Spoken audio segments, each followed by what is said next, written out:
Cindy, like some of the poets that you will hear today, have products that you can purchase here at Malvern Books.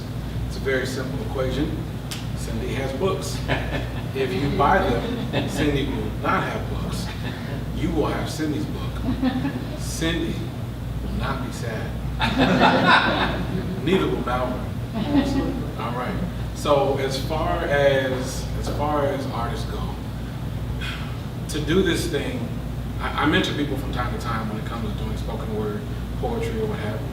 And the first thing I maintain, the first thing I make clear is to do this thing that we do, whether you be a poet or a singer or a dancer or anybody that does something in front of other people. I don't care if it's the living statue, which will never not be weird to me. But to do this thing that we do, you don't need to become another person. You just need to become more of yourself than you ever have been, without consideration for public opinion, without thoughts as to who's going to judge you when you come out there. Your soul has to be naked on a deeper level every single time you try. I say that to say that for as long as I've known this next poet, I've seen nothing less than him exemplifying that. And I am honored to say is that what you are going to see now. So without any further ado, please put your hands together for my very good friend, Mr. David Julian, aka the Poetic Butcher.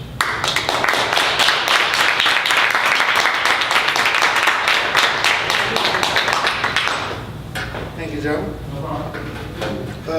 First, I want to thank Justin Booth, who usually runs this show, and he's put me on this show maybe 3 or 4 times. I want to thank Joe Brunbridge because he started me doing a show. I did one in August at the Vortex. It's called Metaphorically Challenged. For poets, writers, storytellers, rappers, I'm just trying to build art.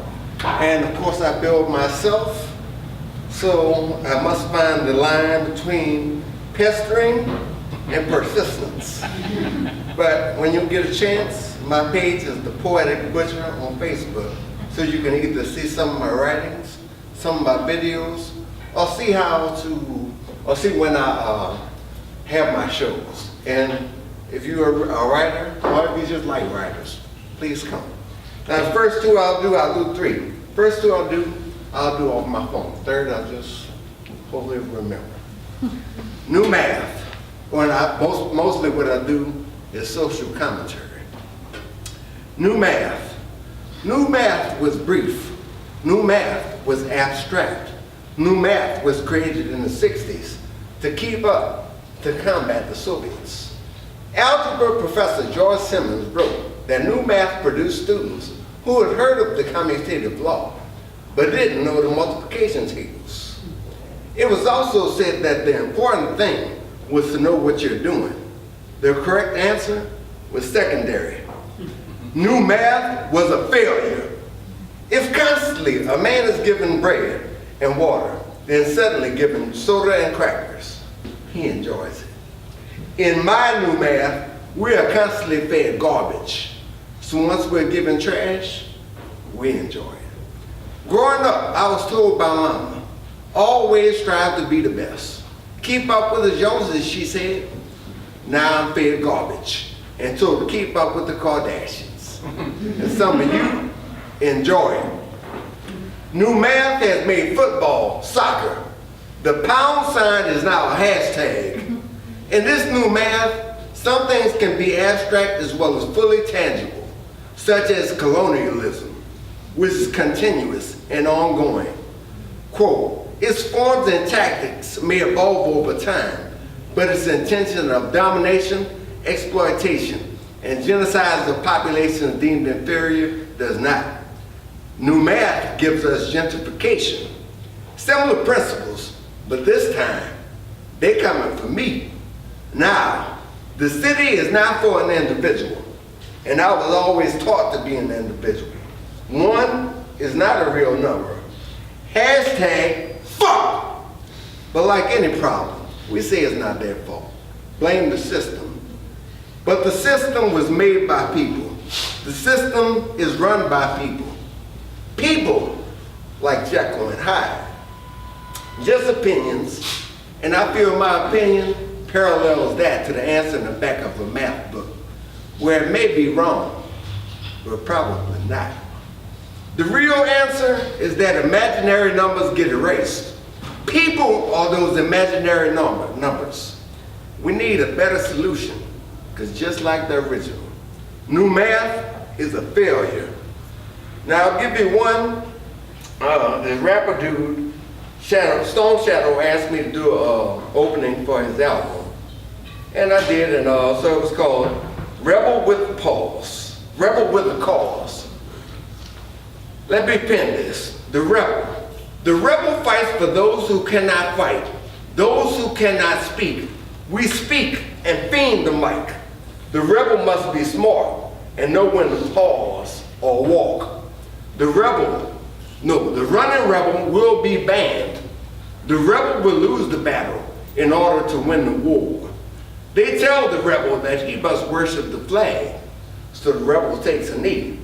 He or she will not bow to this cowardly rebel flag. 'Tis just a white flag colored with the blood of slain rebels, whose country rebelled on them. Americans started as rebels and fought the power. Enter the American dream. Enter hate. Enter greed. Enter America's nightmare.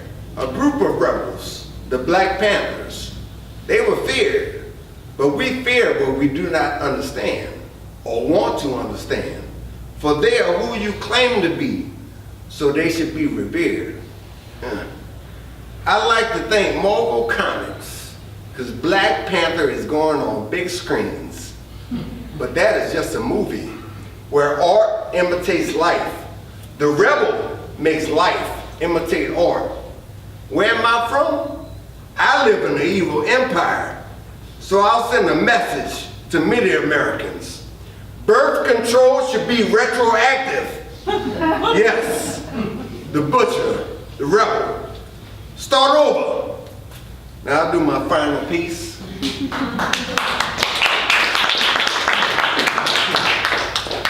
If your friend jumped off the bridge, would you? Or would you pick up your cell phone and call for help? But most don't use the phone option on the phone. Cell therapy. You see, on stage, you are my captive audience. You are also the cell phone's captive audience. And this stage is your entire life. I saw a video on how most won't answer a call, but will text back asking, "What's up?" I hate passive aggression, and that was pitiful. But this is the norm. Many responded to the video saying, "That's just like me." Some attributed it to social anxiety. For most, I call bullshit. So my question comes, what came first? The cell phone or your social anxiety? The chicken or the egg? The chicken. And you don't have to watch Netflix to see The Walking Dead. Just stroll 7 blocks down Guadalupe. Look at them. Or look at you. And it's pronounced Guadalupe. Stop letting America teach you how to bastardize other cultures. I'm from New Orleans, and we bastardize many French words. But that's a different story. Because I'm from, but there are only 2 color pills in this matrix. And I'm from BC, before cell. Still, I am not strong enough. You know you're not strong. The cell is strong. And if it's not, then you lose your mind wondering how you're going to cope with reality. Until you recharge it, making it strong so it can fuck you up again. And you motherfuckers need to stop calling people sheep. For this is sheep mentality at its finest. The cell phone put a mirror in front of us, and the reflection is a sheep emoji. LOL. but it's about balance. Because the cell phone is here, people. And since y'all want to play all these silly little challenges, my challenge to you, no cell day, once a week, take the cell phone challenge. I doubt it. And the quote, me, you know you're not strong enough. But back to my original question. If your friend jumped off the bridge, would you? With a cell phone, there is no such thing as a bridge. Thank you, Joe. Thank you, people. Thank you, Malvern.